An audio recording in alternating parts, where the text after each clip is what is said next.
if you're willing to lie about that, what are you not willing to lie about? CNN's Jake Tapper joined the network's morning show New Day to discuss a recent discovery of his, that Republican lawmakers are, in fact, liars. Check this out. The lie about the election on its own is anti-democracy, and it is sowing seeds of ignorance in the populace, and obviously it has the potential to incite violence. But beyond that is, if you're willing to lie about that, what are you not willing to lie about? And, you know, that's where we are when it comes to the House Republican leadership, McCarthy and Scalise, and where we are with too many leaders of the Republican Party. They're not willing to tell their voters the truth. What does that say about them? Republican lawmakers are not willing to tell their voters the truth. Wow. Shocking discovery here from Jake Tapper.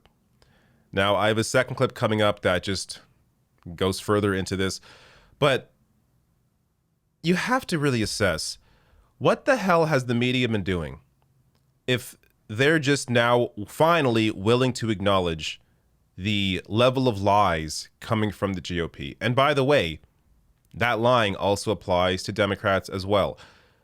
Obviously, there is, I guess you could argue, a difference between the lie about the election. So a lot of this discussion was around the big lie that Trump is now calling it, the lie over the election. Obviously, that's ridiculous. Biden won the election, fair and square. Nothing crazy went on there. So you can argue that the lie that Trump gave about the election is bigger than any other lie that's been told before by these lawmakers. But there's been this consistent, just this idea that these lawmakers in Congress are there to serve the American people and not there to serve corporations and the wealthy.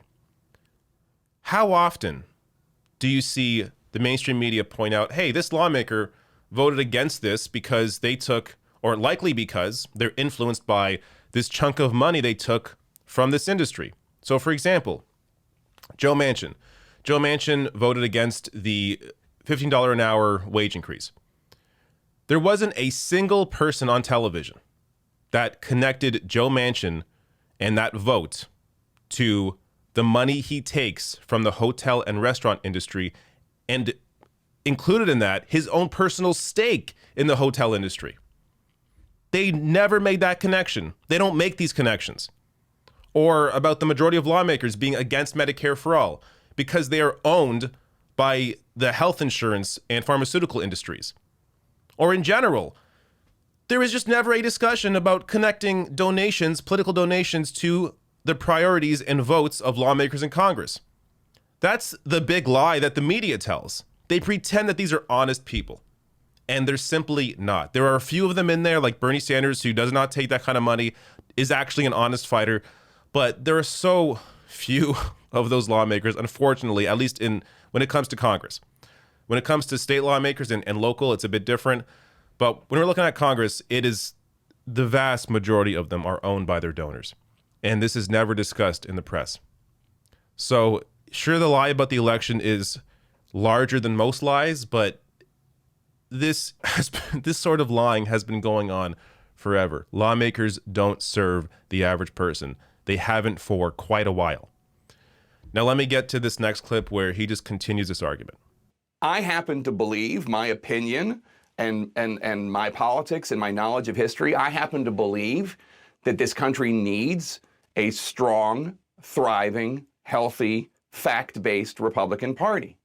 I happen to believe that. I happen to believe that it's not good for one party to have all the control in Washington, whichever party it is, with no counter-argument ever being made in a successful way. I don't think that's healthy.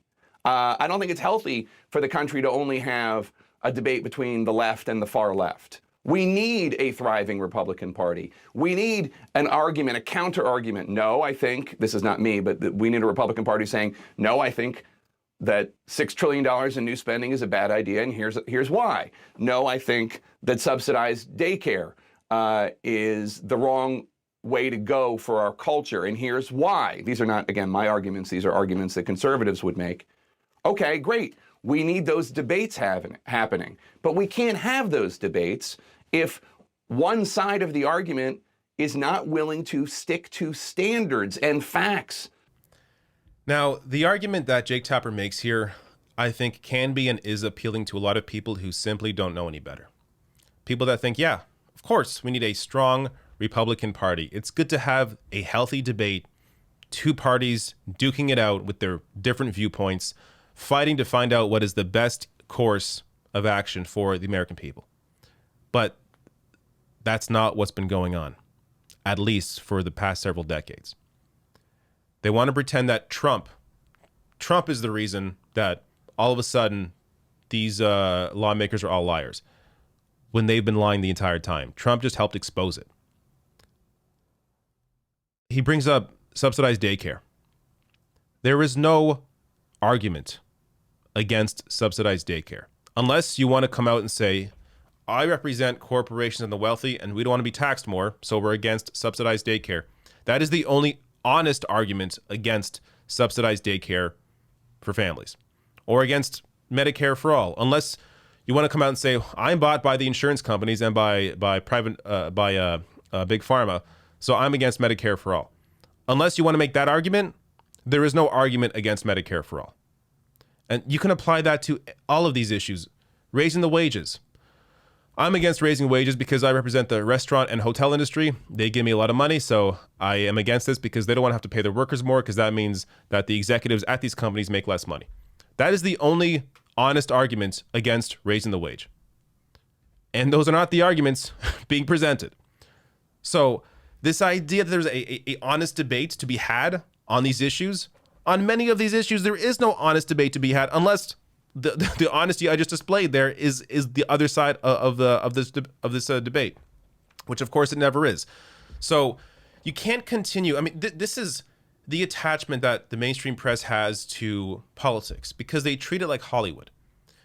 They so desperately want to be able to present this clash between these two parties. Oh, this side says this side says this. Let's have an honest debate. They are so desperate to showcase that. But this lie about the election now forces them to finally acknowledge, because that lie is so obvious, so blatant, they can no longer pretend that one party is having an honest discussion. And in reality, neither party is having an honest discussion, but Democrats are closer to being honest than the GOP are. But still, you have this desire from the mainstream press to want to represent these two sides that are not honest.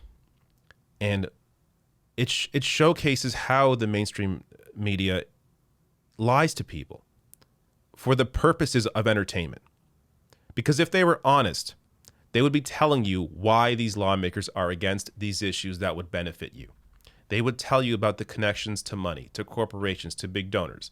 They would tell you the personal financial connections that some of these lawmakers have and why they vote the way they vote, the conflicts of interest here. And they almost never discuss those issues. And of course, it goes back to the mainstream press being run by massive corporations. So of course, they're going to avoid that issue as much as possible, because it then shines a light on their own issues, their own influences.